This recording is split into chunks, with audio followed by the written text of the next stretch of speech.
All right, all right, all right. What's up? We're calling in reserves, and I have the ultimate pleasure. One of my heroes, big fan of his channel. I love all his stuff. You know what he is? I think we're the same age, but he's Uncle Adam to me. So, what's up, Adam? How you doing? Doing pretty well. Doing pretty well. So, what I did was we're gonna just kind of pontificate here, Hmm. and we're gonna really kind of talk about. Adam's got a really cool app that we're going to talk about, but I guess we got to get to the obligatory questions of what's up, Gilbert. We already got the chat going. See, I bring Adam in, and he's just too popular. So what we're going to talk about, I guess we'll get through the whole thing. Like, I got a bunch of questions to ask you. I think Yeah. we could talk YouTube, we could talk designing, all that cool stuff, and Hmm. then I want to really get into the app because I see the potential of it, and I really like it. I already signed up, and I'm ready to go with that. But so let me ask you the question: how'd you get into gaming? That was coming. Sure. Yeah. I got into like what we consider to be gaming. Like when you're a kid, you play Monopoly and Sorry and stuff like that. But like real, what we now consider to be gaming, I got into it in fifth grade. I had a babysitter. His mom and my mom were best friends, and he was about 5 years older than I was, and he taught me to play Dungeons and Dragons. So we would do that, and so that's where I kind of first got into non-normal gaming. I got into wargaming probably somewhere in middle school, sixth or seventh grade. I started doing with again another friend, I think, and his mom and my mom were good friends, and we played BattleTech back in the day. And this is in the 80s, and we weren't even playing with the miniatures. We were just using the little cardboard standees, Yes. and playing on the hex map and all that stuff, and filling in the little dots and as you take damage and all that jazz, tracking your heat. So I did that on and off a little bit in middle school. And then I didn't really do a lot of gaming like that. I got more into computer gaming a little bit video gaming, like Genesis and stuff like that, Nintendo. Did a lot of that in high school. And then when I got into college, I started getting back into BattleTech again, but this time I actually had miniatures and stuff. And then I got into I got into Car Wars. We would play that almost every Friday night for a while. We weren't going out to talk to girls or anything. We were doing important stuff, going down in the dorm basement and playing Car Wars. And then at some point during college, a friend of mine said, "Hey, I've got this game called Space Hulk. We should try it out." And so that was when I was first introduced to the whole concept behind 40K and all the Games Workshop stuff and the Emperor and Blood Angels and the Gene Stealers and all that jazz. And this was first edition, I think, still, Space Hulk. And so I was just flipping through the book, and it was like lots of fluff in there and artwork and little quotes and all those kind of little things. And it was really interesting to me. So I kind of got interested in that, but I was in college, and I didn't have like money for a whole army for 40K. So I really actually didn't get into 40K proper until sometime in fifth edition, I think it was. And I started a Tau army. But leading up to that, I was looking for skirmish games. Now, there weren't skirmish games back then like there are now. So, it was kind of hard. I found like little weird sort of indie skirmish games here and there. And I kind of started learning to paint and make terrain and everything. But it wasn't until I got into fifth edition, which was probably, I'm going to say probably somewhere around 2006 or 7, I think. Right. Where Yeah, I really started to get into like, yeah. That's when I got into it. Yeah. And then started doing that and kind of went from there. But I had been, like I said, I had been painting previously. I'd been making terrain, things like that. There was this old game called Shock Force, and it was kind of a post-apocalyptic. It was like battles for the remnants of America or something like that. And it was a cool, metal models and everything like that. A tiny little book. It was made by Dreamforge, I want to say. So I played that for a while and really liked, painting like the different kind of troops and all that stuff. It's besides BattleTech, it's some of the earliest stuff I ever painted. But yeah, and then I started just getting more and more into, like I said, like 40K, and then Malifaux I was into for a while. I did a little bit of War Machine during 1.5 and the earlier parts of 2. I kind of hopped all over the place. I've done some Dead Zone. I have not played anything yet with the new 2.0 rules, but I've got a Plague Army and Enforcer Army painted up, and I've got Terrain painted up, which I actually brought with me to Adepticon about 2 years ago, maybe 3. And we were going to try to play it there, but it's sometimes at Adepticon, it's 4 days, almost 5, but it goes so fast sometimes, and you just don't, you just don't. I know exactly what you're talking about. You got to do it at that point because you'll never go back to it. Yeah. So yeah, but I've been playing a lot of different stuff. Started getting into Age of Sigmar pretty much right as it started because I was always kind of interested in the concepts behind. I was always kind of interested in the concepts behind like fantasy, Warhammer fantasy, but I didn't like the rank and flank, moving your guys in those blocks and all that kind of stuff. So when Age of Sigmar came out and it moved to circle bases and you moved your guys kind of like you do in 40K, then I was a lot more interested. So I've got a Chaos Army and I'm working on a Death Army for Age of Sigmar. I'm also playing other smaller skirmish games. I love to go to conventions and teach people how to play miniatures who've never played miniatures before. There's a game written by an Italian guy, and it's called Song of Blades and Heroes. And it's a great little, like the PDF is like $8, but it's a great little, very elegant system fantasy skirmish game. And it's really easy to teach people at conventions how to play. And so I like to do that as well. And I like to play Wreck Age, which is post-apocalyptic. You see them at Adepticon usually because they're Chicago boys. And that's a lot of fun, great models in that system too. So yeah, there's a bunch of different games, but that's kind of how I started. It really was like D&D and then really early Battletech and then, Space Hulk. Yeah. Well, if you want to learn how to play Dead Zone, man, come see me. We'll get to it, man. Bring your armies. I'll be more. Yeah, I'd like to go through the 2.0 rules and kind of, because I've got the book and I bought the dice. I bought the book and the dice at Gen Con. I just haven't had a chance to go through it yet. I don't know, Adam, if you have this book, I don't know if you see that name on the bottom over there, that one right there. Oh yeah, nice. Yeah. So actually I'm helping writing rules now. I'm on the rules committee. So cool. Version 1 to version 2 is just it's like heads and shoulders above. It's a lot. It's streamlined. It's quicker. It's bloody, and I really like. I mean, that's kind of, if anybody's ever tuned into this channel, that's a big portion of it. I love doing it. So what, the thing with Dungeons and Dragons that was me. Honestly, I did the same thing. I had the box, with the dice in it and stuff. And I remember the big Christmas gift for me was the crystal dice because they were the Elfstones of Shannara. I got those sure. Dice. But I think the thing that got me more than just that, I was watching Conan and I was like, oh, that'd be great. Let's go into that. For me, it was the miniatures and painting them with my tester's paint and getting Red Devil paint thinner or Mineral Spirit all over my hands and burning my hands and stuff. And as I look back, I missed that, but I don't want to burn my hands again. I think I got better.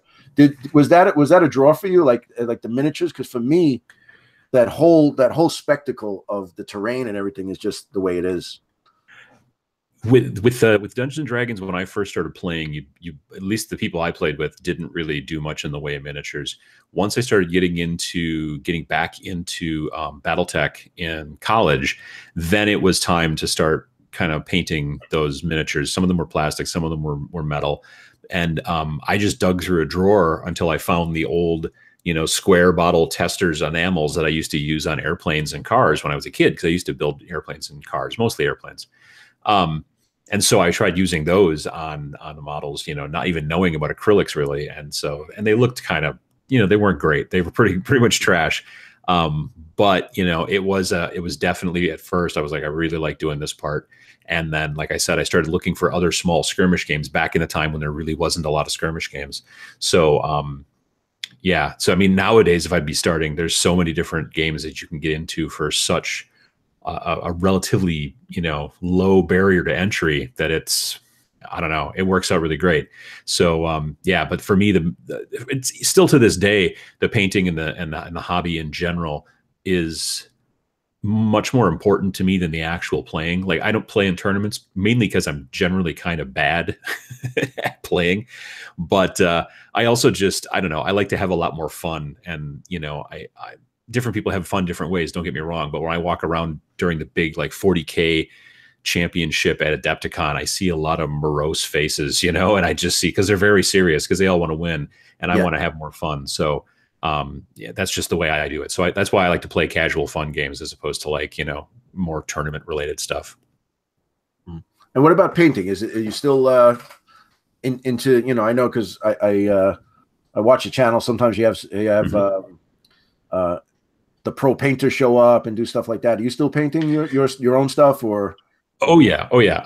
Yeah, I still paint all my own, well, almost all my own stuff. I did recently I've got Warlord Games sent me a copy of Test of Honor, and I want to talk about it on the channel because it's one of those weird kind of rarities where it's a historical game that's, the figures are plastic. So right there, that's kind of weird because usually they're either metal or maybe resin. And it's also skirmish based. So it's very small, which is nice. So, but I just didn't have the time. So I've got a friend who is working on those for me. And he's starting a small commission painting thing. So we're doing kind of a trade where I'm working on his logo and all that kind of stuff. Cause that's my day job, is basically I'm a designer, been that for more than 2 decades. Anyway, so yeah, so we're kind of doing that. And so that's going to be done. And I did recently have another local commission painter paint up my 2 Frostgrave war bands, just because they kept getting pushed back in my queue of painting, like everything kept getting moved in for, I had the Shadespire stuff, and then I've got some other things I've been working on, and I've got another Shadespire warband, the Orcs, that I'm going to be doing very soon.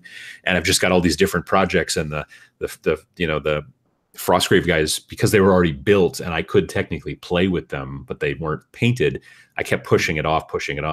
And then finally I'm like, I'm going to be starting to do some limited battle reports on my channel, and I want to do Frostgrave. So these guys got to be painted. So I worked with a local guy, and he did really great work. I'm going to do a video about it pretty soon, actually, because yeah, really nice work. And again, Frostgrave is awesome too, because it kind of scratches that D&D itch, but it's also only like 10 models per warband. That's usually the max in that game.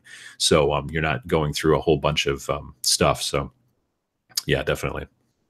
Yeah, we got involved in Test of Honor last year, and it's just been crazy now, because I really, like you said, I really like the game because you can get historical with it. But I've coming from a sci-fi background, as I'm painting these, I put the colors on that I like to see.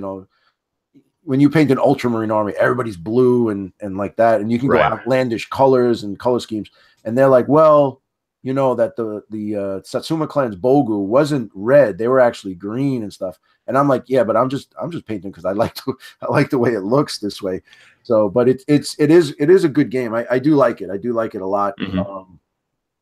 One of the guys is saying, "Oh no, there goes the chat," because we're going to talk about it the whole time.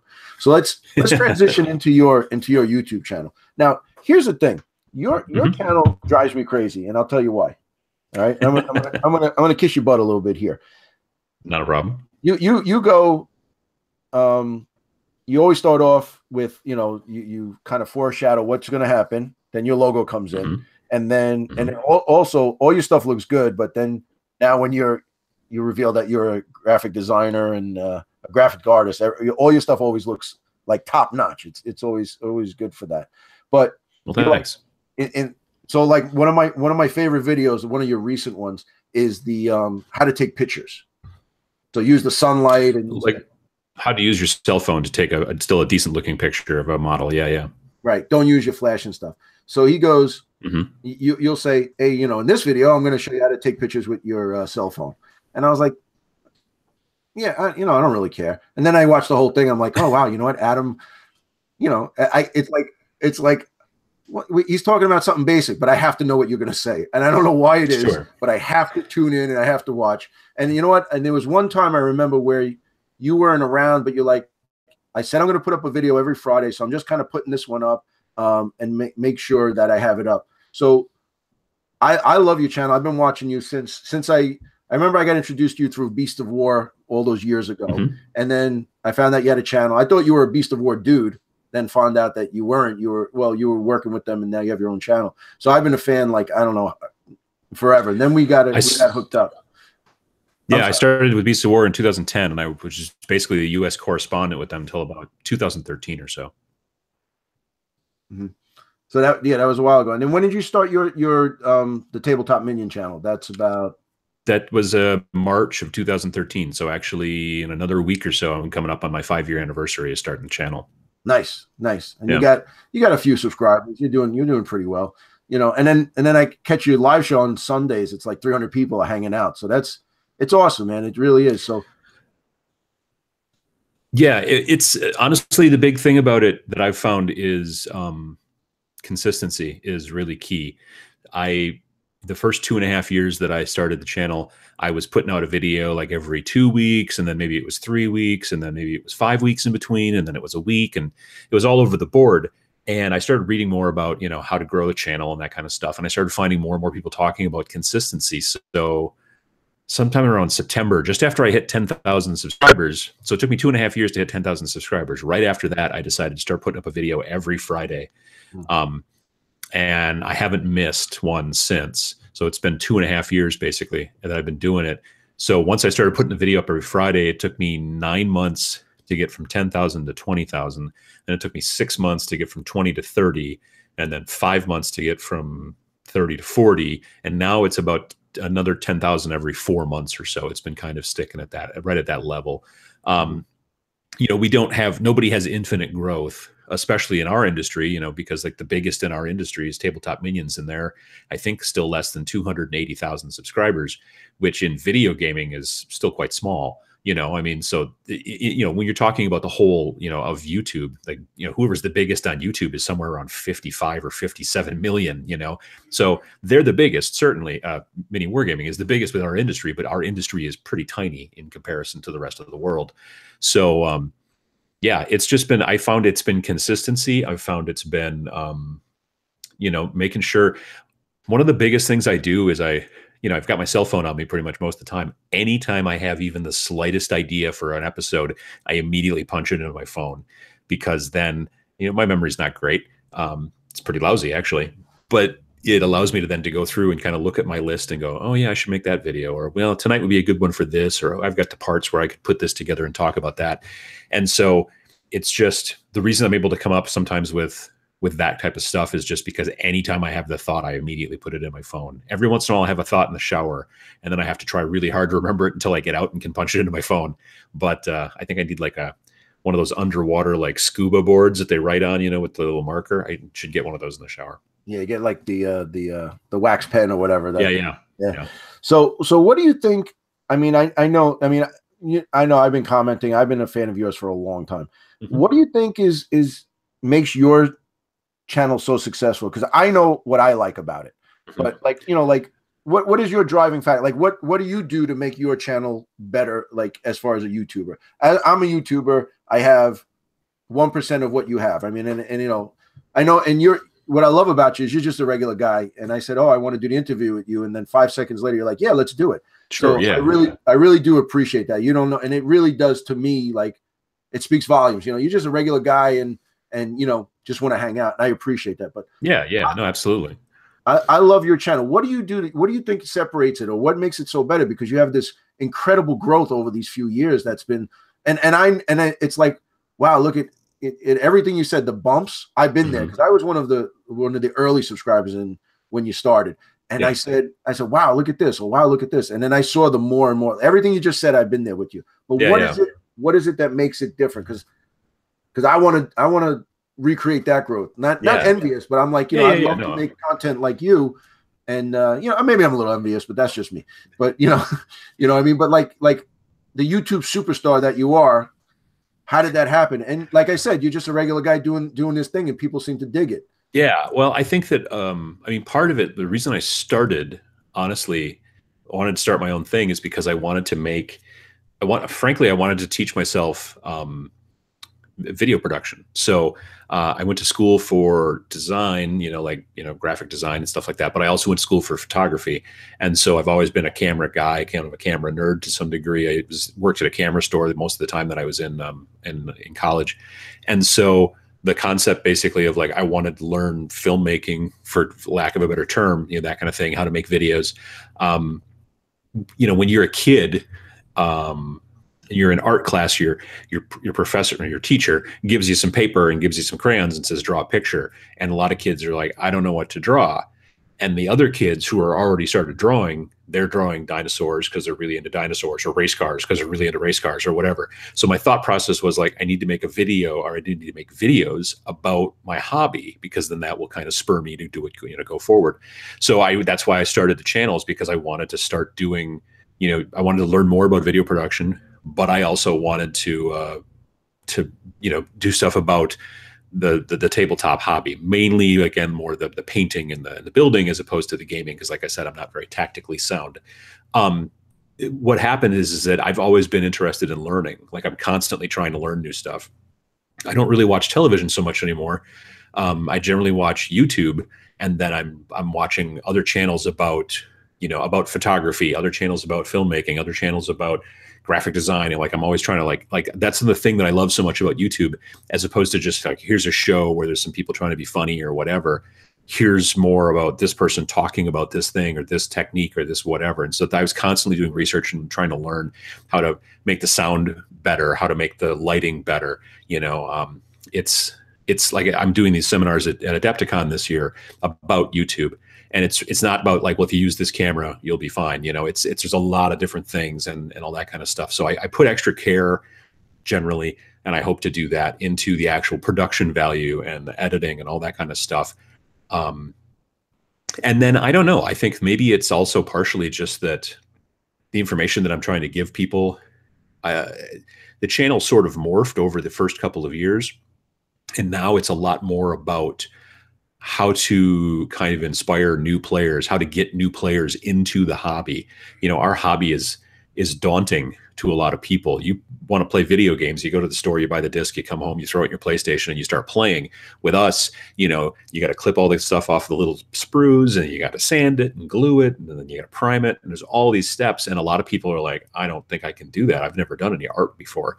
But I'm just trying to teach people it's really much more about technique. And then you can have a very different kind of fun than just sitting on the couch, playing video games. And nothing against video games, but if you're interested in more of that, if you're interested more in the social aspect and also the craft and the working with your hands, then this is, I think, a way better hobby than others. I also believe very strongly that this hobby is great, kind of meditative. It's like great for stress relief. It's great for your mind. You go down in the basement, if you've got a basement, or you go into your hobby room, wherever it is, and you pop on some headphones and listen to an audiobook or a podcast or a video or something like this, and you work and you build little pieces and your people and all that kind of stuff. And I think I know for me specifically, it takes away stress, and it helps me, at the end of the day or whatever. So I want people to understand that that's also a big benefit to the hobby. So I think it's a mixture of all of those things, trying to make stuff look good and sound good and that kind of stuff, having the right subject matter.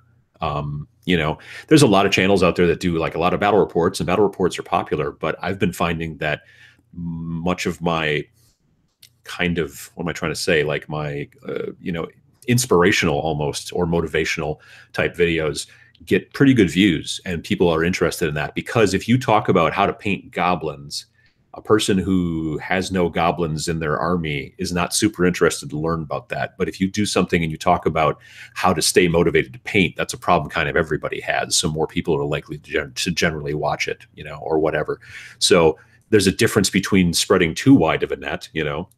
I've got a good friend who's got a movie channel and on YouTube, and there's a lot of movie channels, so that's a very difficult space to try to work in. So the smaller niche of, like in this situation, tabletop wargaming, makes it a little bit easier. But then if you go too small of a niche, like you only talk about a very specific game that maybe not a lot of people play, then you're again kind of up against a bit of a wall. So it's kind of a balancing act, frankly. Yeah, because I know we've been doing a lot of battle reports of Dead Zone and a few things like that. But it makes sense, because if I say, all right, I'm gonna do a battle report about just Dead Zone, I might get one or two like looky-loos guys dropping in just to see it, but you're going to get the hardcore fans who play the game. But how many people actually play that game? It's like, the 40K guys can feel alienated because you don't do 40K stuff. Right. But if you transition, you know what? You see, you're racking my head. See, that's why I always listen to you, man. Let's say I'm using Dead Zone as an example, but how to make a list for every army, whatever, and for example, use this. broaden the horizons. That's really good. See, every time I listen, I get smarter. I like that. Well, I'm glad to help. I mean, that's kind of my thing. Is I like to, not only do I like to be always trying to learn, but I also like to try to spread it around and try to teach. So, you know, I'm not a teacher, you know, professionally, but I do like to try to help people out and get people involved. If I can get, I've had people come up to me at like Adepticon and other conventions, Gen Con. I went to Gen Con this year, and I talked to a lot of people while I was there, which was really cool. But if people come up to me and they're like, you know, I got into the hobby because I was watching your videos, and now I'm a better painter and I'm doing this. And I love hearing that kind of stuff, because it kind of helps to sort of solidify the whole mission of like what the channel's about, frankly. So. Yeah, that's cool. I got to tell you though, I promised I wouldn't tell this story, but I'm going to tell it anyway because I have to. So my buddies, Rob and Jack, they have Dead Zone, the podcast from Canada. And Dead Zone is made by Mantic. Ronnie Renton is the CEO of Mantic. So Jack was standing there, and he was talking to, you know, the CEO of Mantic, and they were going on and on. And here comes Mr. Loper walking up. Mid-sentence, he stops talking to Ronnie, and, oh, hi, Adam. My name is Jack, and I have a podcast and this and that. So I'm pretty sure I remember that. That was probably maybe 3 Adepticons ago, maybe. Yeah, that was 2015. Okay. Yep. Yeah. And he's like, you know, and he was on the podcast. He says, you know, so I stopped talking to Ronnie, and I turned around, and there was Adam, and I almost went onto my fainting couch and stuff. So, you know, and it's cool. Well, you know, I'm just busting his trees because of that story. We like to bust each other. Yeah. But it is like, you know, if you're doing the channel and you influence people like that, it's a very cool thing. And you know what? Like you were saying before, the hobby for us, it is daunting, because I equate X-Wing and then everything else. When you play X-Wing, which is awesome, I love Star Wars. I got my Star Wars shirt on. I play X-Wing with my son. We love it. There's nothing wrong with it. But X-Wing is a game. It's not a hobby. It's not a lifestyle. You know, when you buy any box, let's say Test of Honor, 40K, Dead Zone, anything, Kings of War, Shadespire, anything, clipping it, putting together, and then you start painting it. Then you want to put it on a base. Now you don't want to have a 3-foot army, you know, that looks good from 3. You want to be a close-up army. So then you start learning in this and that. It becomes this whole lifestyle. And absolutely. And what I like about it is you could do your hobby at all times. Like I'm by myself right now, and I could be painting for a game that I'm going to play probably Friday. It's kind of it's like that. So, you know, X-Wing, while a game, and it's awesome, and there are a lot of pre-painted games like that, it is not a lifestyle you turn around and stuff. Now, I've seen guys on X-Wing take their ships and really mod them out and paint them, which is awesome. But like I said, this is more lifestyle, because you have to. It's so much, and then when you paint that model for 4 weeks and you finally get him right, you get him on the table, and he's the first one to die. You really do feel it. I mean, I made a video about that. Yeah, that happens a lot, actually. And I don't know if it's just psychological or what, but yeah, you spend a whole bunch of time on a model, and that's the first one. It doesn't do anything. Like, it just gets killed immediately before it gets to do anything.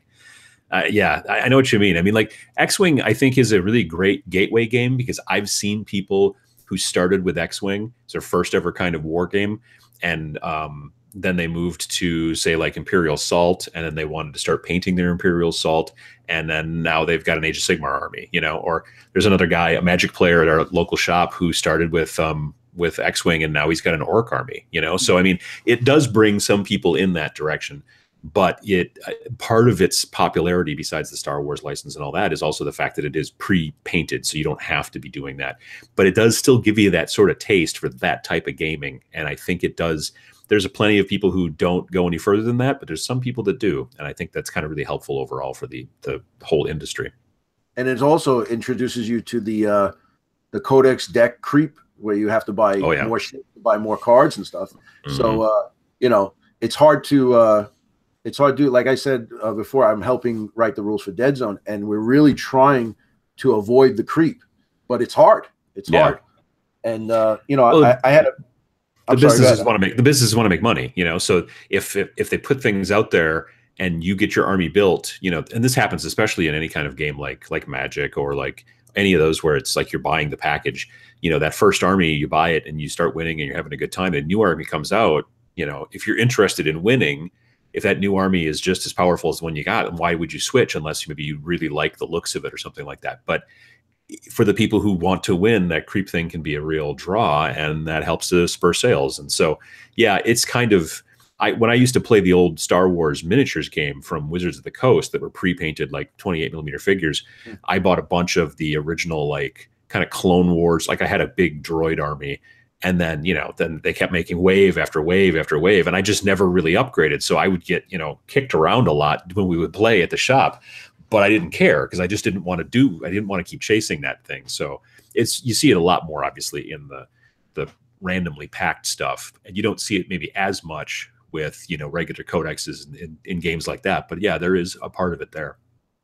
Yeah, it's I mean, it is the way it is. The only problem I see with that is it happened to me in 40K where I was playing Space Marines, and I love Space Marines, and I had I'd say about 4,000 points of Ultramarines, all painted, and I'm not going to say the quality of the paint job, but I was focused in. That was my first foray into, like, I was playing, like I said, I was playing Dungeons and Dragons, and then you mean to tell me I could paint a lot of minis and put a lot of miniatures on the table? Sure. And I could, and it was, for me, it was like, oh, it's just, where have you been all my life? But then when all these other codexes came out, and I was like, hey, I got all these models here, and I'm getting trashed. And I thought I was a decent player. I'm not going to say I'm a power gamer, but I like to win. I'm competitive. But for you to get that, and then it's like, all right, well, remember that army that was pretty good? Now they're terrible. So, the Necrons and the Eldar are going to rip your faces off. And that really sucks. And then you have to like, all right, well, my day is going to come, my codex. And then your codex comes out and it's like, wow, it's better, but it's not as good as these guys. And that's tough. I don't know how that throws sales. And it's weird with GW because they were saying that Space Marine stuff sells more than everything.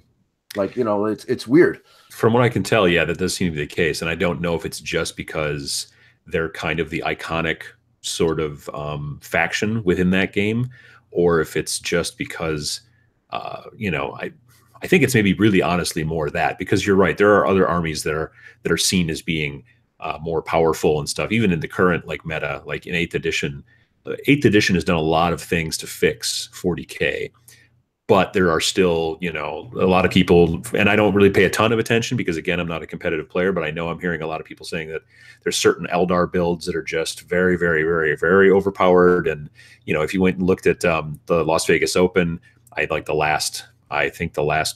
final, I know that the finals, I think, were an Eldar list versus an Eldar list, I believe.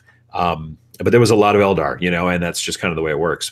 But, I don't know. Again, like I said, because I don't generally play competitively, I like to just build what I build, and because I like the look of it. And then, if it doesn't win, sometimes I just set little goals for myself. I'm like, well, I know I'm going to lose, but I'm going to take out that guy, or whatever the deal is. And like, no matter what, we're taking that guy out.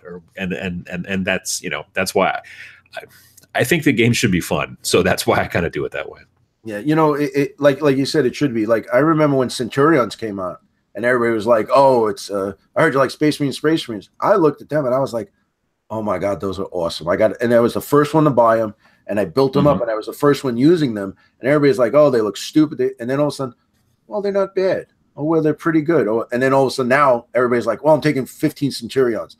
And I want to say, I started that. I was the first one, because I remember when they came out, the guy at the game store was like, all right, I put them on the side. And, I knew you were coming. You said, the second they get them. And he says, but I don't know why, because, I got 10 on the shelves. Don't worry about it. Don't trust me. Within a month later, he's like, yeah, I can't keep them in stock. So, but that's it. So let's move on. You alluded to it before. Let's talk about, I know you're going to be at Adepticon. I can't wait to see you. And you just gave my son a little bit of advice before, because he's going to go in the same field of study that you did. We'll get a few more. Maybe we shoot a little video. We always do something kind of silly over there, so I know you're down for that. You're going to be teaching 2 classes at Adepticon. You just kind of talked about it before. You want to just go into that a little bit, tell everybody. And can I? Yeah. I'm sorry, Adam. I want to just say hi to everybody, because we got a pretty good chat going on here. We got Gil from Red Dragon. What's up? Rick Hall. Rob Harper, Rusted Beetle, Superhero Crew. That's my son. John J. When they say what is 40K is because these guys don't play 40K. So the running joke is what is 40K. So I know you're trying to explain it to them, but it's like it's kind of an inside silly joke because of a long story which I won't get into. I said recall Engineer Jeff, and we all know and love Engineer Jeff.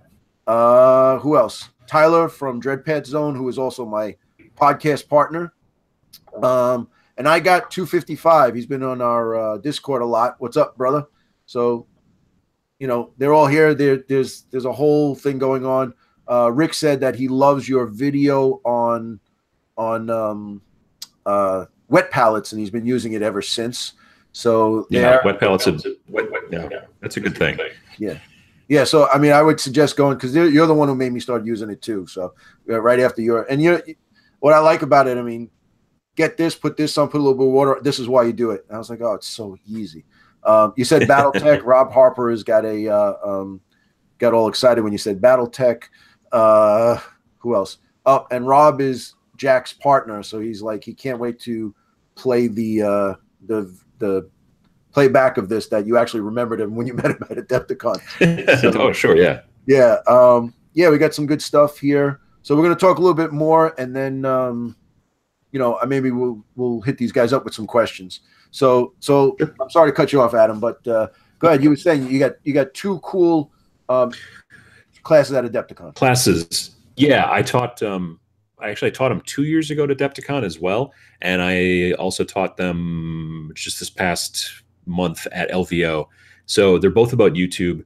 One is more about the technical stuff, about photography and lighting and audio and editing and stuff, and it's high level, but I'm basically just trying to explain some concepts and some things along those lines, and then I like to answer a bunch of questions.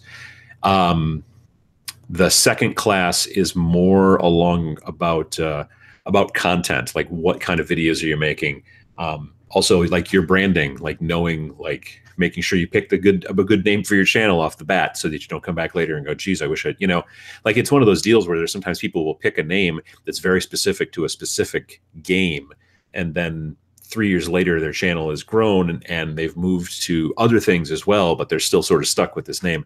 So I tell people to kind of think about that before you pull the trigger, but everything else I always tell people start now, like just start doing it. So I talk about branding, I talk about content, and I also talk a little bit about strategy, about some of the technical stuff about like how to get better in the search results and just little things like that. Again, it's a lot of touching on different parts, because a lot of people don't even necessarily realize some of these things that you should think about, when doing that. So I want to kind of put all that out in their ear. And then also, again, like I said, I like to answer questions and talk about just different concepts and things like that. Last time I did this at Adepticon, like I said, it was 2 years ago. I want to say there was probably, I think I had maybe 13 people in the technical class and maybe 8 or 10 in the more content related one. This year at Adepticon, both of them are sold out at 24 seats each. So I'm looking forward to that. Those are going to be, I think, really good classes. This year Adepticon, I mean, just like, Sam, he's the painter that comes on my channel, Sam Lenz. This is his first year doing seminars at Adepticon. He's teaching 3 seminars, and they sold out, I think, in the first 2 hours when it first went up. I mean, it was like, so I'm really glad that he's getting a lot more exposure that way. And I'm glad that they finally are going to have him teaching classes. And I'm glad that people were really super interested to get in on that. So, that's one of the best things I think about Adepticon is the seminars. You get to go there and learn a lot of stuff. I mean, granted, mostly it's about painting and the hobby, but you do also find other people kind of like myself sometimes who are doing classes about things that aren't specifically that. But it's just a great thing. It's just my favorite convention. I've said it a bunch of times, but it's my favorite convention. It seems to be that way. I mean, you know what it is? I know a lot of guys go to the other conventions and stuff like Gen Con and stuff, but Gen Con's more of a game convention, or like PAX. They're doing PAX Unplugged now. But for us as war gamers, if you're into figures and painting and modeling and stuff, Adepticon is where it's at, because that's all of us got together and did that. But I can't take Sam's class because I'm jealous of the hair, so it can't get past that. But yeah, Sam is awesome, man. When you have him on, it's like it's great. And he's got such a laid back style, and you could follow along. It's really cool. And you know what? I like, especially like your channel, or even Sam fits in with you, because it's not like, all right, well, what you're going to do is you're going to take 3 hairs out of the brush, and you're going to do this certain technique that only 1% of population with the Astartes level Jedi dexterity can do. If you could just do some easy stuff like that, it makes it so much more, makes it easier. You know, a lot of the channels I see, these guys are such great painters, but it's hard to recreate that. When you get a guy who does just, all right, dry brush or wash, or you know what, I never tried this technique before, use a little thinner, whatever, it makes a huge difference. Yeah, with Sam, you know, I mean, watching him paint is in person is just crazy. He's super fast and so good. But it's just because he's been doing it for so long. But he's also got lots of techniques where he can show you a lot of things that, I mean, like, so, you know, I made that video about wet palette, and that's been very popular. Well, Sam taught me about the wet palette. So that's where that came from. But his kind of big crusade over the last couple of years is in a lot of his classes and things like that. He's showing people how to wet blend, because he's like, you know, a lot of people are like, oh, I'm not good enough to wet blend. He's like, yes, you are. It's just another technique, and it's not as hard as you think. It takes a little bit of practice, but you get used to it. I mean, even the wet palette takes a little bit of practice. So his situation is lately, like, especially on the Shadespire skeleton series we just did, you know, he like did one whole video just showing you, look, if you're concerned about it, just practice it on the base, you know, and you can kind of see what you can do there.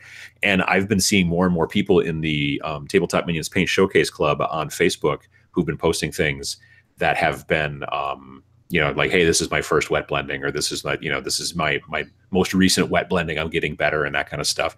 And, you know, just starting, like, I did a bunch of skeletons for Age of Sigmar, and they all had tower shields because they're more the Tomb King style as opposed to the Vampire Count style. So they've got those sort of big rounded top, like, tower shields. And I did a bunch of wet blending in the tower shields because, like, if I screwed it up, I could just paint over it. It's just a tower shield. It's no big deal. But those types of things are great places to sort of get started and to learn. So, yeah, that's how things. We're going to do another series. I was hoping to get it done in February, but with the app and everything, everything's been really busy.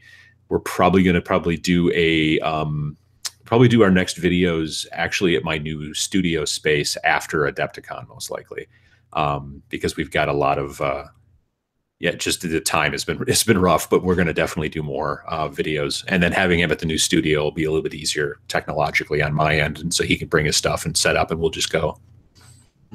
Yeah, when you have a dedicated space, it is a lot easier. You know, I know what you're saying, because we have, you know, the kids' playroom is really kind of the studio.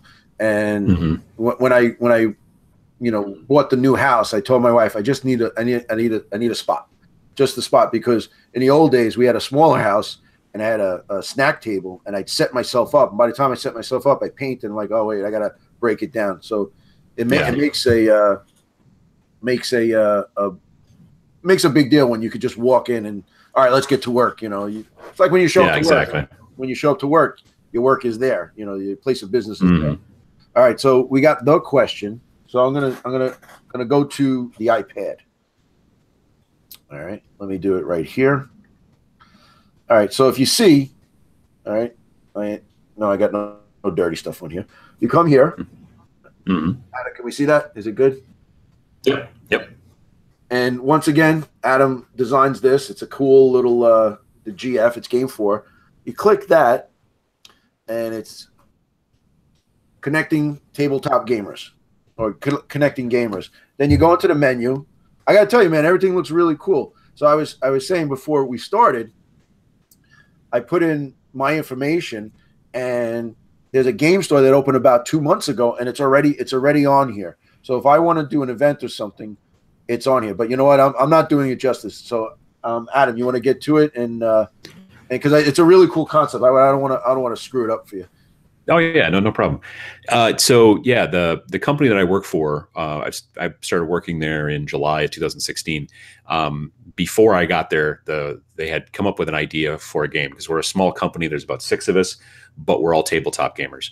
So they had come up with this concept. They wanted to make an app for connecting tabletop gamers, being able to find events, be able to find stores, be able to find games, just that kind of stuff. So partially one of the reasons why I was hired was because of my background in design, user experience design, user interface design, all that kind of stuff, but also because of my knowledge of the industry and my YouTube stuff and my marketing and all that jazz. So we started programming on it right towards the very, very end, like right around Christmas 2016. And then our plan was originally to release it earlier in 2017, but we're a company that, I mean, we make apps for, I guess I should back that up. We make apps for clients. Companies come to us and they say, oh, we've got an Apple version of our app, but we don't have the Android version, or vice versa. We build those. Companies come to us and say, we don't have an app at all. We need this and this and this, and we do that. So we work for clients and do that kind of stuff. But our plan is eventually we want to make Game4 just be the whole business and then just work on that. So the reason that it took a little bit longer this year to get done was because we had a lot of business, which is a good problem to have, certainly, but it slowed things down a little bit because we're working on Game4 on the side. We launched it this year, or 2017, sorry, just before Christmas, like the 22nd or the 23rd, I think, and on both Android and iOS. And it is it's an app that's got 3 main pillars. So there's the game events. And that is a listing of game events going on near you. People put them into the app. Stores put them into the app. If you wanted to get together and do a dead zone, let's say demonstration at your local shop, you could put it into the app, say it's going to be at this shop, this time, this date, put in a description, all that stuff. People would see it in the app if they were near you. It's all because it's phone, it's mobile, it's location based. So somebody puts in an event in California, you're not going to most likely see it over there in Long Island because it's location based. You're going to see the stuff that's near you. At the bottom of the page, there's 2 little filters. You can set the radius for how wide of a net do you want to cast when you look at your events and such. And you can also filter by the 4 genres. There's board games, role-playing games, collectible card games, and war games, being basically minis and stuff. So if you're just a CCG player, you just like to play Magic and you don't really get into any other kind of stuff, you can filter out the other stuff so you only see Magic results. Right. So because I would never play Magic. I would only play, right, exactly. And so you don't need to see your local shop put Friday Night Magic up every Friday and all that kind of stuff. So you can filter that stuff out. So that's what the game events area is for. And like I said, stores can also post their events in there. A store, we have this. One of the 3 pillars, which I'll just talk about for a second here, is also the store finder. If you go into the menu, there's a thing called store finder, and that has currently a list of about 5,800 or more. I think it's more than 5,800 plus stores worldwide. And we took a whole bunch of time on the internet and figured out and did a lot of work and whatnot to get that database. So what happens is that if we missed a store, and it's happened, certainly, they can reach out to us and we'll put them in the database. If a store wants to have control of their listing in the app, so they can put up their hours and a description of the store and a picture and a profile and start posting events as the store, they can just reach out to us. If you just email stores at IamGame4, so it's IamGamefor.com, IamGame4. You can just email us, or you can go to the website. There's an email link at the bottom, all that kind of stuff. All we need to do is just verify that you're who you would say you are. So we'll probably call the phone number that's on your Facebook for your store page, or if you've got a website or whatever. And we just verify people and then hook them up, and then they can put in events. And then when their events are in the game events listing, it'll look like everybody else's, except at the bottom there'll be this line. It says event hosted by such and such game store, which makes them stand out from regular events. So there's the store finder, there's the game events, and then the third part is what we call looking for players. And looking for players is kind of like that 3x5 card stuck to the cork board at your local store that says, we're looking for a cleric for Thursday night D&D, you know, or hey, I like to play Magic, but I work second shift, you know, and I can do it this time, or I can, you know, it's all that kind of stuff. It's not event based. It's more kind of game based. It's a person choosing to make almost like, I don't want to say a personal ad because it's not like that, but it's like it's almost like a classified ad where a person is saying, look, I want to play Dungeons and Dragons 5th edition, but I also like Age of Sigmar, and I also like Settlers of Catan. So if you're interested in any of those, I'm usually free on the weekends or on Monday nights. Shoot me a message, and you can shoot them a message through the app, and they can get it, and then you can start finding other people in your area to play games with. That's really what we want. Video games have got a benefit in that you hit the multiplayer button in the menu, and it hooks you up with other people, and you start playing. Tabletop games of all different styles, board games, CCGs, whatever, don't have that. So we've been talking to a lot of people who are like, I didn't even know that store was near me, you know, or I didn't know that they played Magic at this store, or I didn't know that they sold, you know, paints and brushes at this store, but I looked at the description, you know. But like I said, we've been doing it for just under 2 months. We've been pretty quiet about it. Like, we haven't really even started our marketing too much. We've got, you know, I've mentioned it on my every other Sunday show about, I think now 3 times, just a little bit here and there over the past 2 months since it launched. We're at about 1,800 people worldwide signed up, and we're just about to really, like, coming on and talking on your show, and I've been doing other interviews. I think I have 4 interviews tomorrow on different podcasts and stuff. We're kind of starting to turn on the taps. We're going to start actually like advertising. I'll be talking to lots of people at Adepticon about it. We're going to a small little local convention actually this weekend. We're going to have a booth there and talk to people. It's about a 600 person, you know, convention.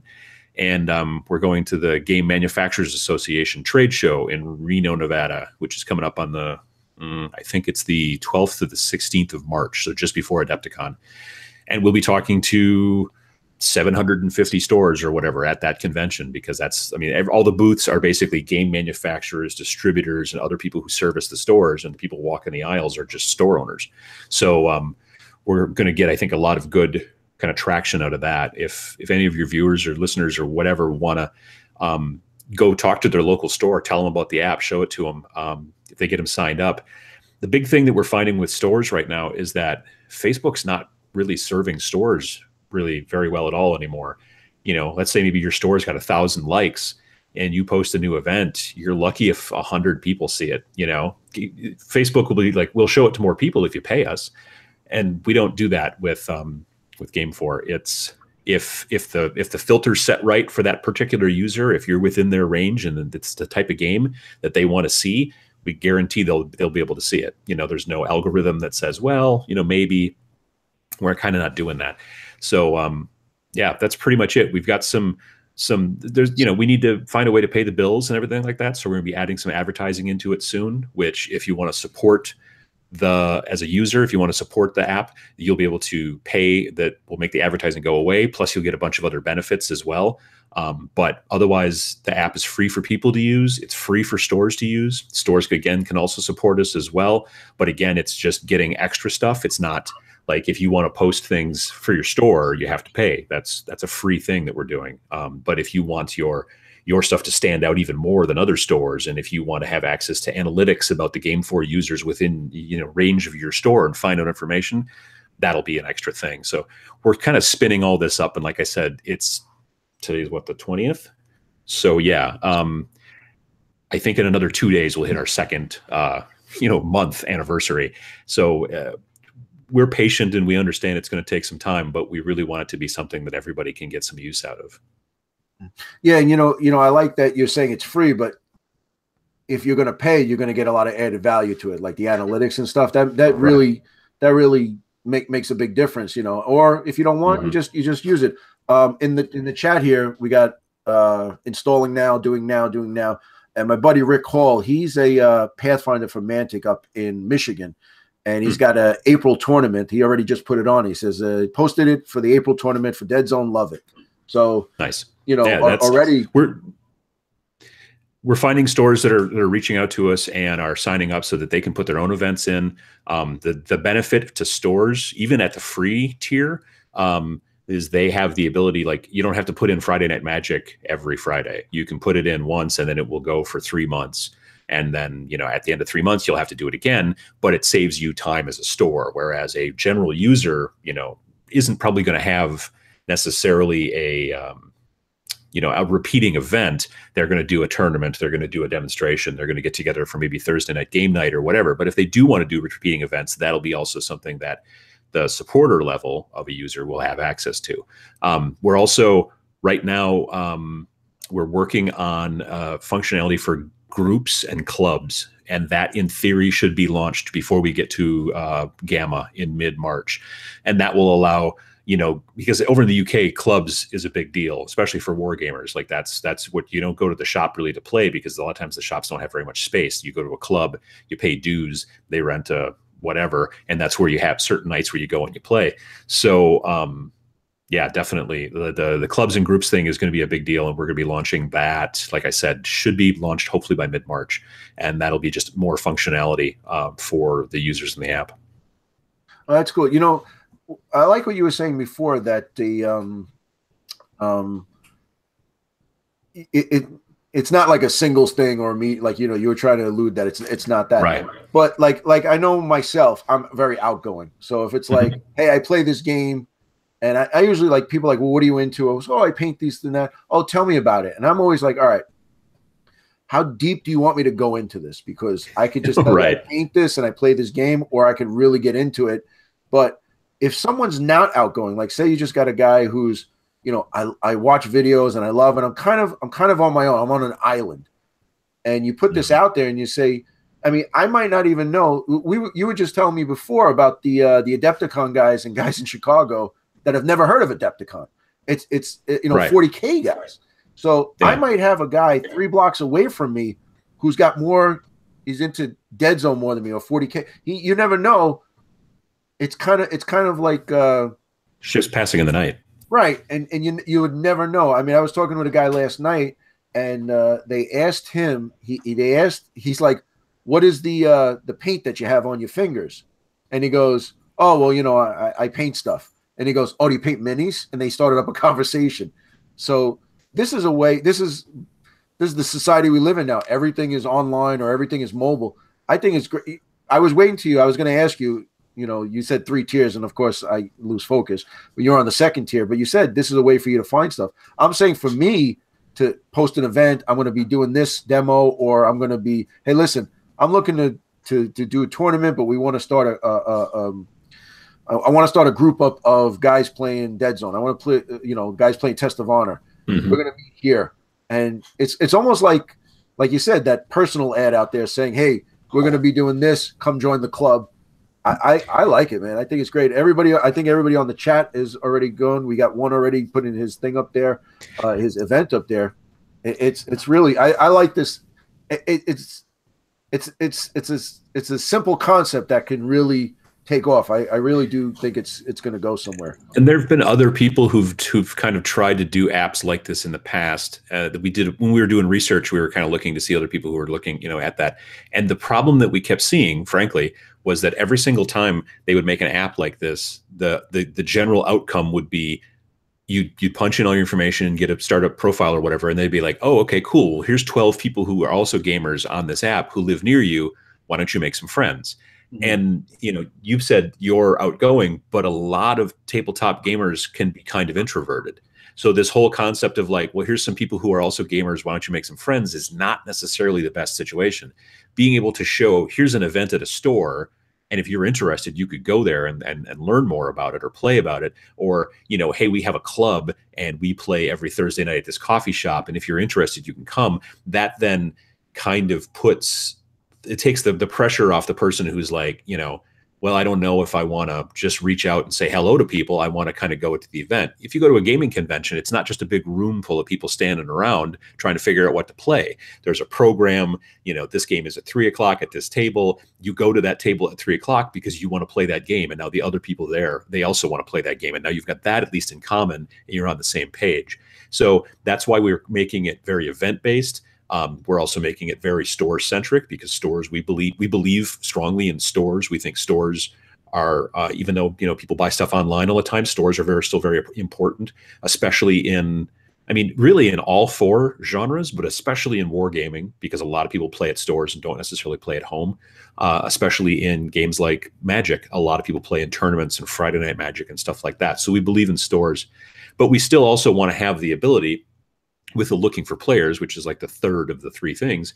Looking for players gives you the ability to put yourself out there and say, I like to play this, this, and this. Anybody, just let's start a conversation and maybe we'll get something set up and play a game. So we've got like all the different bases, I think, covered with the app. And that's what we're really trying to do and try to get people, you know, really involved in that way. And, you know, the problem is that it's always been this case with tabletop gaming. There's been somebody maybe who lives 3 blocks away from you who plays the same game you did, but you don't know it. And now because of mobile and because we're all basically carrying around, you know, some sort of phone or something, we can find that information out if we're interested and hopefully make better connections, make friends. You know, like if I was to get a letter at some point, or not a letter, but like an email or a message from someone saying, hey, I met this person on Game 4 and we became really super great friends. And then he was best man at my wedding or whatever. I mean, that's really, I don't know that we can ask for a lot more. It's funny. You're putting the social back into social games. You know? Yeah. It makes sense though. And I think the hardest thing is, you know, like you put it out there, what's the chance of you being in the right place at the right time? Like, how would I know that the guy is at this game store on this night playing the game that I love? I mean, Right. when you think about it though, I think the largest percentage of tabletop wargamers, it's not the competitive guys. It's because there's a stigma with competitive guys. You're either a jerk or you're like so cutthroat you're going to play that way. And you know, some guys are like, it's like anything else. Some guys are like that. I know I'm very competitive when I play. I'm very competitive, but I don't want to be a dick. You know, it's just, I try not to be. I try to be helpful and I want to have fun, but also I'm going to bring my A game. I'm not going to like, you know, I'm not throwing a game. I mean, I'm sorry. That's just not Right. me. Yeah. But I think most of the guys, and there are guys that go to the stores, but the store can also be cliquey, and it's hard to break that clickiness. Mm-hmm. So I'd say I don't have any stats or anything, but I'm going to say maybe 2/3 of all of our stuff is guys in the basement playing. I play with my kids. I got a group of guys that we all get together. We come here and we play, and that's just us, because sometimes you don't want to deal with the BS of the outside world. This is a way for you to kind of meet somebody, and you can also make that assumption that, oh, well, all right, guys, you know, we're going to meet up. All right, well, I don't like these guys. But then there's another group, another store on Wednesday night, so you don't have to cross paths with these guys. And, you know. And the thing is with the looking for players, you can, you know, you find somebody and you know, you both play, let's say, Test to Honor. And so rather than having this person you've never met over to your house, which we think is not necessarily a great idea, you meet at a local store and you play there maybe. And then you're like, you know, maybe it didn't work out because maybe you guys aren't on the same page as far as humor or belief systems or just whatever. Just somebody rubs the other one the wrong way. And then you can just kind of go from there. So yeah, we're giving it a bunch of different options. You talked too about like probably 2/3 of players don't actually play at stores, and that's very possibly the case. I was at a distributor conference last year in May in Madison, Wisconsin, and one of the big distributors that distributes to game stores, they have this get together, and I was at it. There was a guy from Wizards of the Coast who was talking to, it's mostly, again, store owners. This guy from Wizards of the Coast is talking to the store owners, and he's talking about Magic. And he said that they've been keeping track and doing surveys and doing all this marketing research for the last 20 years. And they believe, through all of their surveys and searches and marketing and all that stuff, they believe that of all the people who buy Magic, 95% of them never play in a store. Which people in the, I mean, all these store owners sitting in this seminar, I was there with my friend who's a store owner.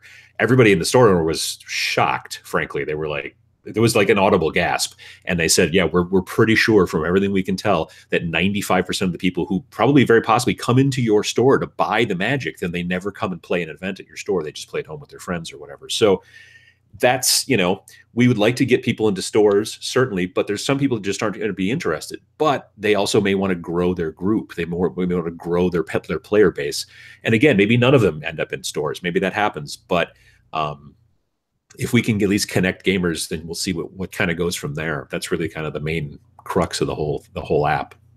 So Adam just basically, I took a shot and he proved me right that I was saying most of the guys play at home. So, well, that's just one anecdote that I've got from, like I said, like this seminar thing that I went to this past May. I was also pretty surprised, but I mean, it makes sense. I know a lot of people. I get people that send me messages all the time that say, I just play 40K with my 3 friends, you know, and they don't, you know, so they're like, well, what do you do after you've played the same orc army and the same Mechanicus army, you know, 10 times each? Well, now what do we do? You know, and I'm like, I talk about, you know, doing narrative campaigns and doing other stuff like that. But I also say, well, maybe you guys should go start hanging out at the store and see if you can find some other people to play with. You know, it's tough. You know, the upside again to video games in those situations is the fact that you can just, if you don't want to play with that person, you can block them, or, you know, eventually the game will be over and and you're nowhere near you anyway. So there's really not a lot of back and forth and communication as it is usually.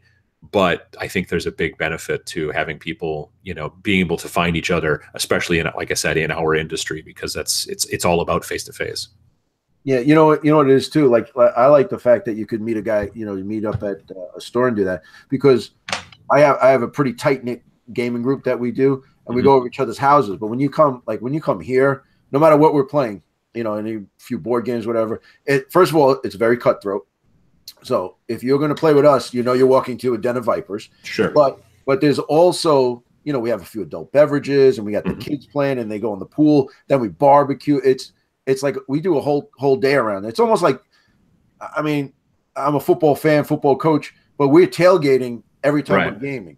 And I want to bring, if you want to bring somebody into that, well, the vetting process has to be there.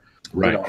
And we've that's one of the main reasons why, if you want to, as a user currently, if you want to post an event, you can only post it in a store to start.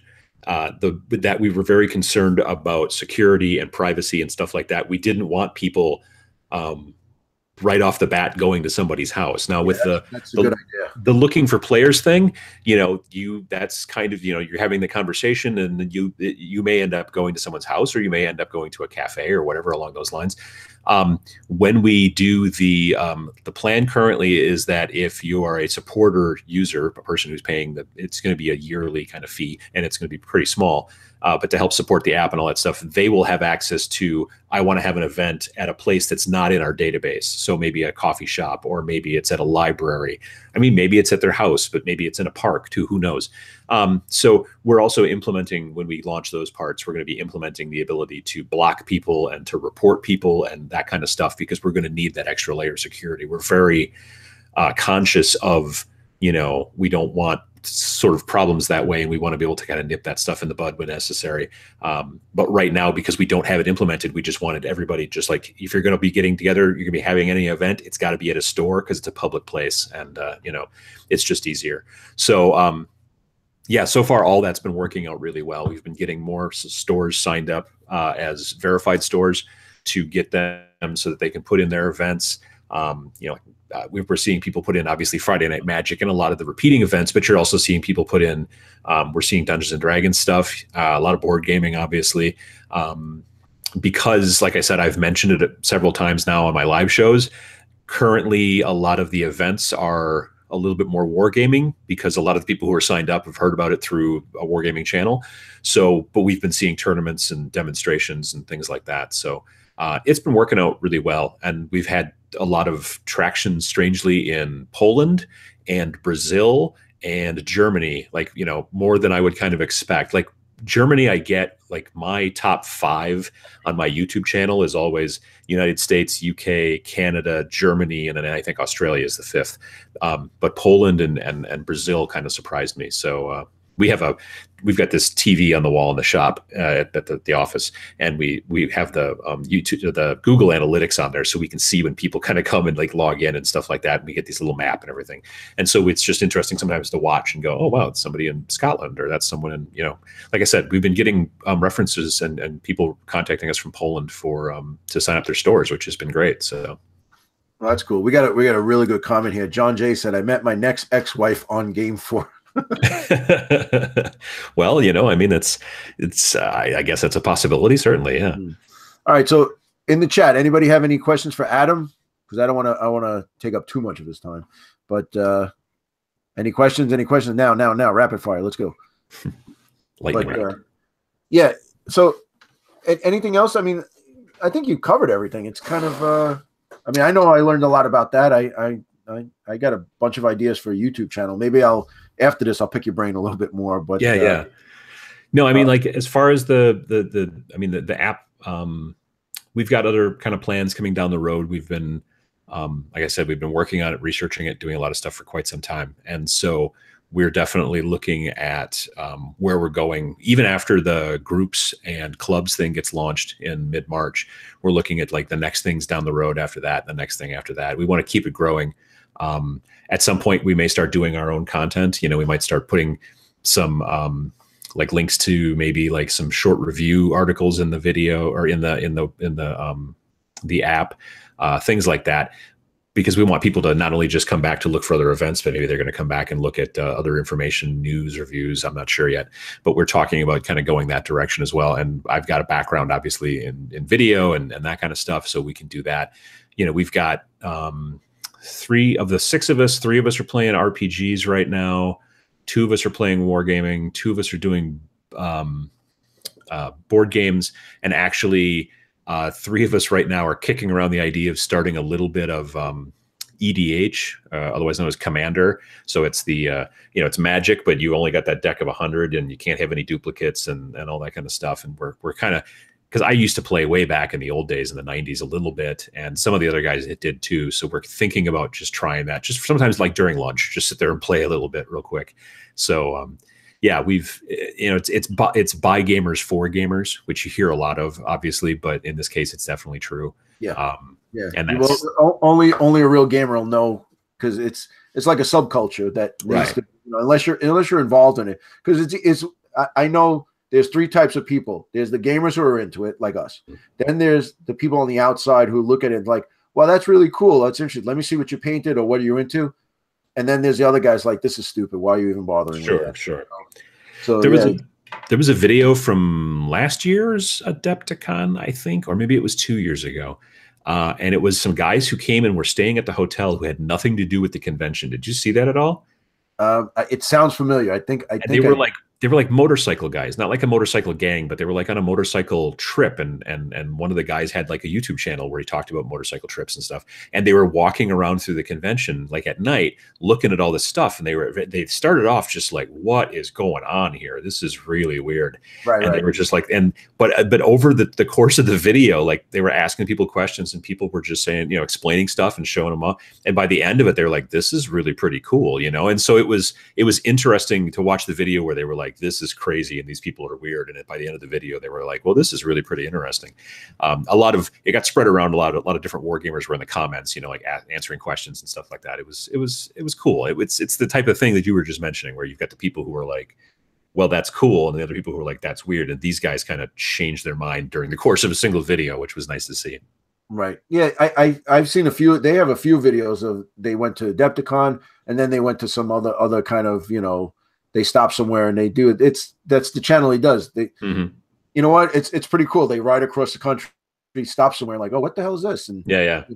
I mean, if you're gonna get exposed to something, as far as if you're into mini wargaming, Adepticon is like the crown jewel, really. I mean, there's a lot of really good conventions out there, but I think Adepticon is just because it's more specific to that. Yeah. You get some board gamers, you get some RPG guys, but it's Adepticon. Adepticon is the place. So yeah, definitely. All right, we don't got any. What's up, 28? We don't got any real questions. I think because you really covered it, but I think I talk a lot, so yeah, there's probably not many questions that need to be put out. You talk a lot, so the 2 of us together, forget about it. But I you know what I think? I think you really covered it, and I think there's a lot of cool things in the future. Oh, here we go, Adam. Do you think Star Wars Legion will fizzle like Rune Wars, or do you think it will have more legs, possibly because of the IP? There's a good question. Yeah, I don't know. I mean, I'm not 100% sure that Rune Wars has fizzled per se. I don't know anybody who plays it around here. I think that there's a base game at my local shop, and that's about it. I don't think it's taken off, obviously, the way that Fantasy Flight had wished it would have. The Star Wars Legion's getting a lot more traction, mainly probably because of the IP. I'm not super interested in it just because I played the demo at Gen Con when they first announced it. I've watched a couple of battle reports, and it's just not quite like the card mechanic, which is not even necessary, honestly. Like you've got these cards for, like, I have a squad of these guys, but I've added this guy and this guy and this guy, and you have these cards that you throw down there, but really that could just be a very simple roster. It feels to me a lot, personally, like they were like, let's make a miniatures game, but make it really board gamey. So we'll make cards, we'll throw in custom dice, we'll make this weird bendy ruler that you got to use, when really it could have been 6-siders or 8-siders. It could have been a regular tape measure, that kind of stuff. So I don't know. Like I said, I don't really see myself covering it much on my channel. It doesn't seem like something I'm going to buy. But I think it will probably do better than Rune Wars just because it's Star Wars, and a lot of people like Star Wars, and Star Wars is very popular. So I think that'll help.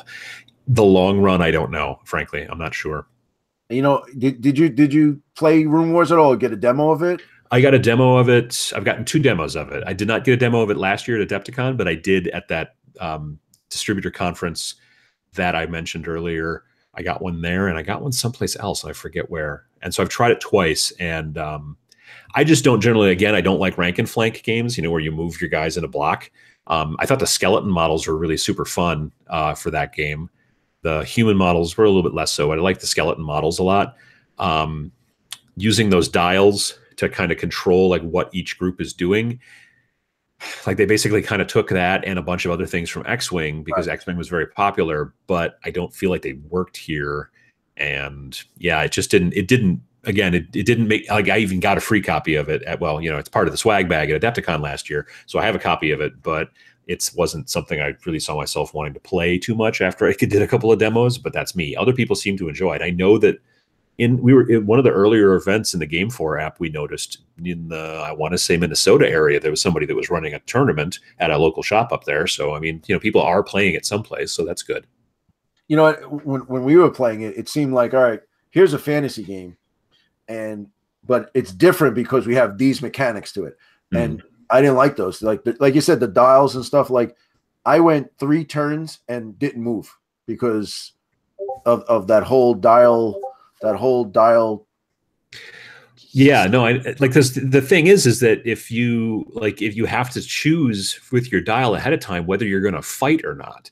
Right. So if you say I'm going to fight, but then the other unit doesn't get close enough to you to fight, you don't do anything. Right. Which I get the concept, and that's cool. But at least in like X-Wing, you set that dial to move, and then you get to choose if you had to choose whether you were going to shoot or not as well in X-Wing. I think that X-Wing would be a lot less popular because it would be a lot harder. So yeah, I don't know. It was just an odd choice to me. Yeah, that's kind of my take on Rune Wars. But like I said, I think that Star Wars Legion will probably do better than Rune Wars did. But again, it's not necessarily something I'm personally interested in too much after playing a demo and watching some bat reps.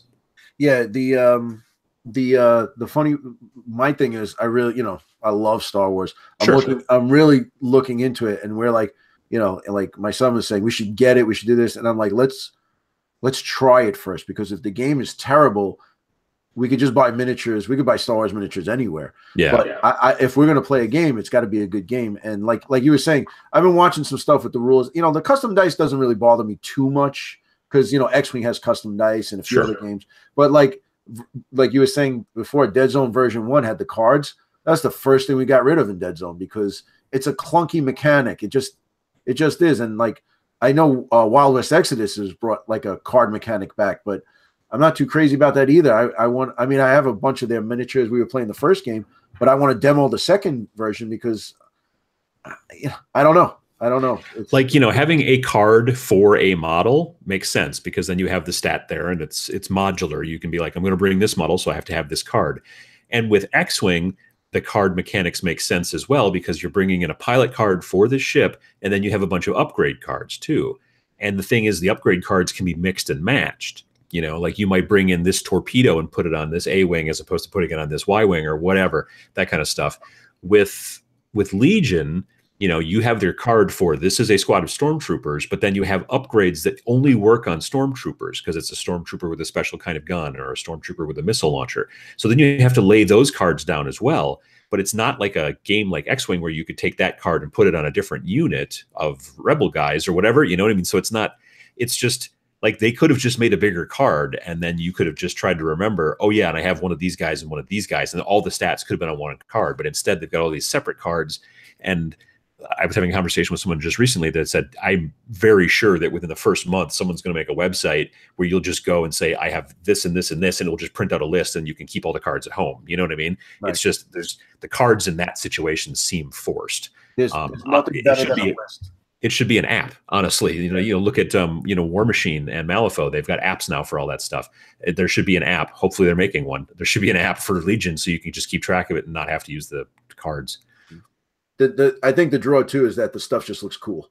Like, oh yeah, I mean, the snow speeders and the ATST, and I mean that's what's drawing everybody in because it's like, wow, those are miniature storm. Oh, that's Darth Vader. That's Luke. And they look pretty cool. So, you know, I mean, cool models and no rules, it just doesn't work. You know, I mean, it ends up on the shelf. And if you're a gamer, I mean, if you're a modelist or a hobbyist, that's one thing. But if you're not going to play it, it just doesn't make sense. Got a good question here for you, Adam. All right. So will players have the opportunity to upvote other players after attending the event? For example, hey, I attended Chuck's event and had a blast, etc. John Jay was asking, will they be able to, like, you know, this event was cool or whatnot? There's not really there's not something like that right now currently for events. There is a in-event chat. So if you go to an event's detail page, you can click on, there's a chat where you could like ask questions back and forth and people can have a conversation before the event happens. We are looking into, for one of our future things, working with what we call badging, you know, like, so like maybe if a person has a bunch of events that they've put into the, let's say it's like not a store, but a person, you know, you've run some different events and people have clicked the thing that say, I'm going, maybe after your 10th time that someone said, yeah, I'll actually go to that. Maybe you get some special badge on your profile page that people know this guy, you know, makes events that people go to. And so there's benefits like that, but not a direct like upvote like that. Not that we've thought about really. We've talked about, you know, maybe being able to check in at stores, check in at events, things like that. We will be also very close after the clubs and groups.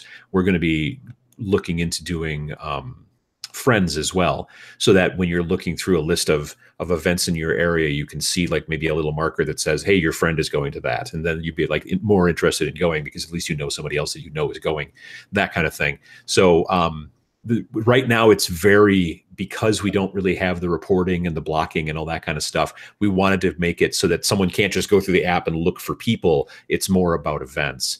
But we're going to have a little bit more of a social interaction as the details, or as the features come down the road. Yeah, you don't want it to be like Yelp where somebody acts like a jerk at a tournament and then they get thrown out and it's like, oh, this is the worst tournament ever. You should never go. But maybe, you know, I mean, I get that all the time. Like at a restaurant I go to and then I see a bad review and I'm like, I've never had a bad experience there. Exactly. Yeah. It can just be problematic. Yeah. I just watched a little mini documentary online about a guy who decided to make a Yelp or TripAdvisor or some sort of, he basically turned his backyard into a restaurant, but not really. It was in London, to the point where it was the highest rated restaurant in London, but nobody had ever been there before because he was just getting his friends to say, oh, it was great, and putting in all kinds of reviews. And then people were trying to make reservations and all this kind of stuff. So we want to sort of stay away from the Yelp, TripAdvisor, whatever kind of vibe. We want to, you know, do it a bit differently. Yeah. And 28mm said that Luke is very important. That's why I don't play Drop Zone Commander. Human tanks look like crap. I think it's got to be a balance of both. It's got to be good models and good rules. Because you know, if it's a great rule set and it looks horrible, you know. I mean, if it's a great rule set, you could play with buttons. But that's not us. Yeah, that's true too.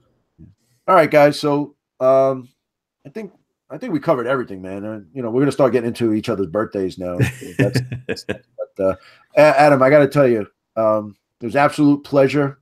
I really appreciate you coming out. I know you're pushing the app, but just taking some time to hang out with me and I'm looking forward to seeing you at Adepticon. We're going to put you in a skit video, and Nice. Hopefully, I keep watching your channel. I want to get big like Uncle Adam. But like I said, I got to keep watching. Like, what is he talking about this? Everybody talks about this. And then 15 minutes into it, I'm like, I'm glad I watched that, But listen, I got to thank everybody in the chat. We had about 14, 18. We were going back and forth. We got a bunch of people here. Beetle, 28, Rob, John J. Who else? Got to give shout outs because, Beatles, like I said, again, I got to say Beetle again, Rick Hall, all these guys. These are a lot of guys that are comment a lot on my channel, and they're in the Discord, and a few of them are on my Patreon. So I got to really shout them out, and I love these guys because they're just helping us make everything better, and that's that. So I want to thank you, Adam. I don't know if you have any closing remarks. I'll let the king make the closing remarks here. No, thanks for having me on. And again, like I said, I'll be at Adepticon. Looking forward to that. If any of you are store owners or anything like that, and you're going to Reno for Gamma, I'll be there. We're going to have a booth for Game 4. If you get the chance, check out the Game 4 app. You can look for it on either iOS or Android. If you do a search, it's usually better to put the word Game 4, which is all one word, GAMEFOR. Put it all one word, and then also maybe put the word tabletop in there. Because we're a newer app, there's so many apps in the App Store that it kind of can get lost. If you put a little bit better of a search term in there, we rise to the top faster. Or you can just go to iamgame4.com, and there's links there to take you to either the Android or the iOS version, and you can check out more or shoot us an email or say hi on Facebook or whatever. There's always a way to get in touch with Adam. So absolutely. If you're watching this on YouTube, we're going to cut it off. And if you missed anything, you want to go back, it'll be on Family Gamers. And if you're listening to this on the Third Sphere, just chill out and we'll go to the next segment. Thanks for coming out.